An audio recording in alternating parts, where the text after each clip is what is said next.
আসসালামু আলাইকুম প্রিয় শিক্ষার্থী। আজকের এই পর্বে আমরা অষ্টম অধ্যায়ের অনুধাবনমূলক প্রশ্ন উত্তর নিয়ে আলোচনা করব। তো দেখো আমাদের সংক্ষিপ্ত অনুধাবনমূলক প্রশ্ন উত্তরে এখানে ৭ থেকে ১২ পর্যন্ত আছে। তো আমরা দেখি যে ৭ নম্বর কোয়েশ্চেনটা কি?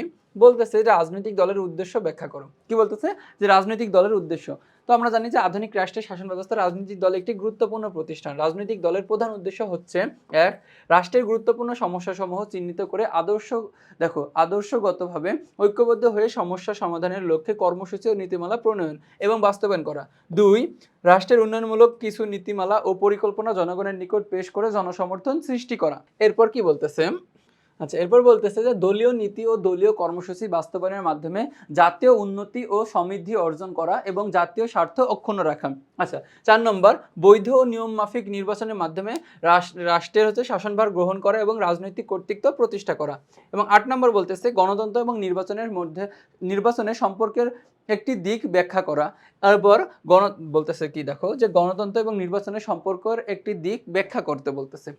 আমরা দেখি ৮ নম্বর কোশ্চেনটা, যে গণতন্ত্র একটি মৌলিক বিষয় হচ্ছে কি নির্বাচনে অংশগ্রহণ এবং ভোটদানের মাধ্যমে জনগণ তার গণতান্ত্রিক অধিকার প্রয়োগ করে। ওই প্রক্রিয়ায় জনগণ তাদের দৃষ্টিতে সৎ ও যোগ্য প্রতিনিধি নির্বাচন করে।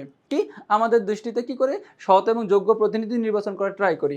এরপরে বলতেছে নির্বাচন ব্যবস্থার সাথে বৈধ কর্তৃপক্ষ নির্বাচন ও গণতান্ত্রিক সরকার গঠনের সম্পর্ক রয়েছে। তাই গণতান্ত্রিক শাসন ব্যবস্থায় নির্বাচন অত্যন্ত গুরুত্বপূর্ণ একটা বিষয়। এরপরে ৯ নম্বর,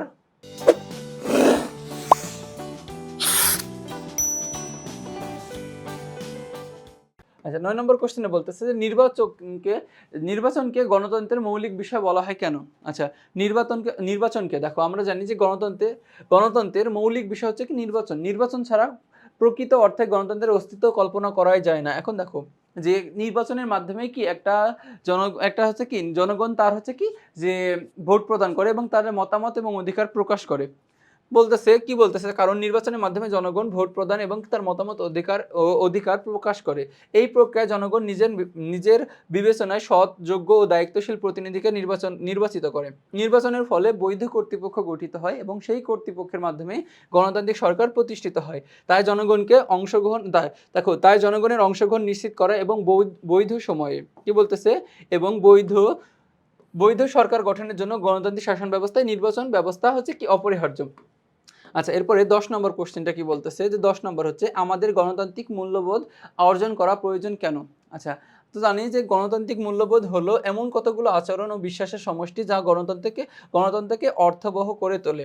সমাজের শান্তি বজায় রাখার জন্য অন্যের মতামতের প্রতি শ্রদ্ধা জানানো এবং কি পরমত সহিষ্ণুতা অর্জন করা অপরিহার্য। যখন নাগরিকরা গণতান্ত্রিক মূল্যবোধে বলীয়ান হয় তখন তারা একে অপরের অধিকারের প্রতি কি সচেতন থাকে এবং আইনের শাসনের প্রতি শ্রদ্ধাশীল হয়। আইনের শাসনের প্রতি কি হয়? শ্রদ্ধাশীল হয়। এরপরে বলতেছে যে স্বৈরতান্ত্রিক মনোভাব দূর করে জনগণের অংশগ্রহণমূলক শাসন ব্যবস্থা বজায় রাখতে এই মূল্যবোধের কি কোনো বিকল্প নেই। এরপর ১১ নম্বর কোশ্চেনটা, যে ১১ নম্বর বলতেছে আধুনিক সভ্যতা গণতান্ত্রিক সভ্যতায় পরিণত হয়েছে কিভাবে ব্যাখ্যা করো। তো আমরা জানি যে ব্যক্তির স্বাধীনতা ও অধিকার রক্ষা করার প্রশ্নে বর্তমান বিশ্বে গণতন্ত্রের কোনো বিকল্প নেই বলে আধুনিক সভ্যতা গণতান্ত্রিক সভ্যতায় পরিণত হয়েছে। অতীতে রাজতন্ত্র বা স্বৈরতান্ত্রিক ব্যবস্থায় মানুষের মৌলিক অধিকার মত প্রকাশের স্বাধীনতা ছিল না। তো দেখো অতীতে যখন রাজতন্ত্র ছিল বা স্বৈরতান্ত্রিক পন্থায় মানে কি শাসন চলতো, তখন বাংলাদেশে মানুষ যে কোনো মানুষ তার মৌলিক অধিকার ও মত প্রকাশের কোনো স্বাধীনতা ছিল না। কিন্তু আধুনিক বিশ্বে দেখো কি বলতেছে যে আধুনিক যুগে মানুষের সচেতনতা বৃদ্ধি পাওয়ায় তারা রাষ্ট্রীয় কাজে অংশগ্রহণের দাবি তোলে। কি করে? রাষ্ট্রীয় কাজে অংশগ্রহণের দাবি তোলে। গণতান্ত্রিক ব্যবস্থায় জনগণের প্রতিফলন ঘটে এবং সরকার জনগণের কাছে দায়বদ্ধ থাকে। তো জানি যে গণতন্ত্রের একটা বিষয় হচ্ছে কি যে জনগণের কাছে সরকার কি থাকবে? দায়বদ্ধ থাকবে। দেখো জনগণ কি করবে? সরকারের ভালো মন্দ দোষ ত্রুটি সবকিছু বলতে পারে এবং আইনের শাসন প্রতিষ্ঠা এবং বিশ্বব্যাপী মানবাধিকারের স্বীকৃতির ফলে আধুনিক সভ্যতা আজ মূলত গণতান্ত্রিক সভ্যতায় কি রূপ নিয়েছে। এরপর ১২ নম্বরটা দেখো, যে ১২ নম্বরটা বলতেছে যে গণতান্ত্রিক শাসন ব্যবস্থায় নির্বাচনের বিকল্প নেই কেন ব্যাখ্যা করো। তো আমরা জানি গণতন্ত্রের মূল ভিত্তি হচ্ছে কি নির্বাচন।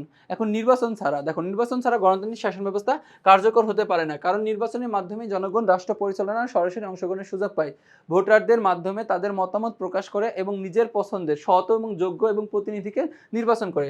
তো এই নির্বাচিত প্রতিনিধি পরবর্তী সময়ে বৈধ কি বৈধ কর্তৃত্বের অধিকারী হয়ে সরকার গঠন করে, ফলে গণতান্ত্রিক সরকারের বৈধতা ও গ্রহণযোগ্য শাসন ব্যবস্থায় নির্বাচন কি ব্যবস্থা অপরিহার্য। তো দেখো এরই মধ্যে আমরা কি যে এই অধ্যায়ের যে অনুধাবন ও সংক্ষিপ্তমূলক প্রশ্নোত্তর শেষ করলাম। তো পরবর্তী তোমার সাথে আবার দেখা হবে। আসসালামু আলাইকুম।